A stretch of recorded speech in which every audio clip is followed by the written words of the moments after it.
Hey everybody, this is Ray Halstead, Andrew Millth, RHCPA. Today we want to talk about loaning money to family members and the potential tax implications of that. We've got Andrew McMillan here with me today. Andrew, what can you tell me? What do people need to be aware of when they loan money to family members?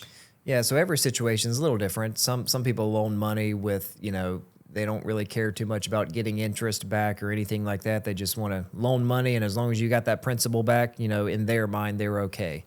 But the IRS does have some specific rules for loaning money. They do mandate that if you're going to loan a family member money, that you have a signed written agreement, you have a fixed repayment schedule, and you also that you charge interest. The IRS has some minimum rates, some applicable federal rates. You can go on their website, just some interest rates that they, based on market, what they say at a minimum you should charge this.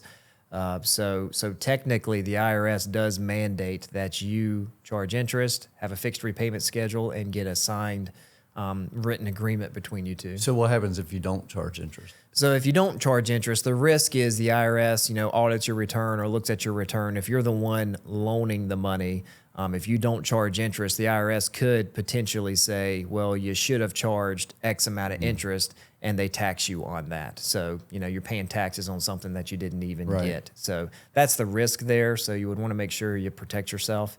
So is the interest that that the person is paying, is it deductible, like mortgage interest and things like that? It is generally deductible as long as it's for, let's say, a business. Maybe you got a family member loans you money to start a business or to purchase a home. So now you have a mortgage technically through this person. Or if the interest was used to purchase an investment. So for a business, an investment, or to purchase a home, in those situations, it generally would be deductible. We've done some videos on the limitations to investment interest and mortgage interest. So those limitations would still apply, but as long as it's for one of those things, you can deduct the interest. You can't deduct the interest if it was to go pay off a personal credit card for personal expenses, things like that. Anything that's personal, you wouldn't be able to deduct the interest on that. So what are some exceptions to having to charge interest on these loans? There are some dollar value exceptions. So if you loan someone $10,000 or less, and that money was not used to purchase like an investment, then you wouldn't have to charge interest on those loans. Or if you loan someone $100,000 or less, and the person you loan the money to, their investment income is not more than $1,000.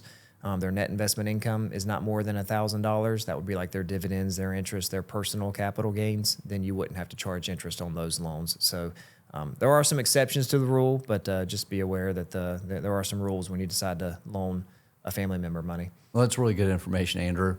If you are considering loaning a family member money and you want to understand the tax implications of that, feel free to give us a call and we'll help you out. Thanks.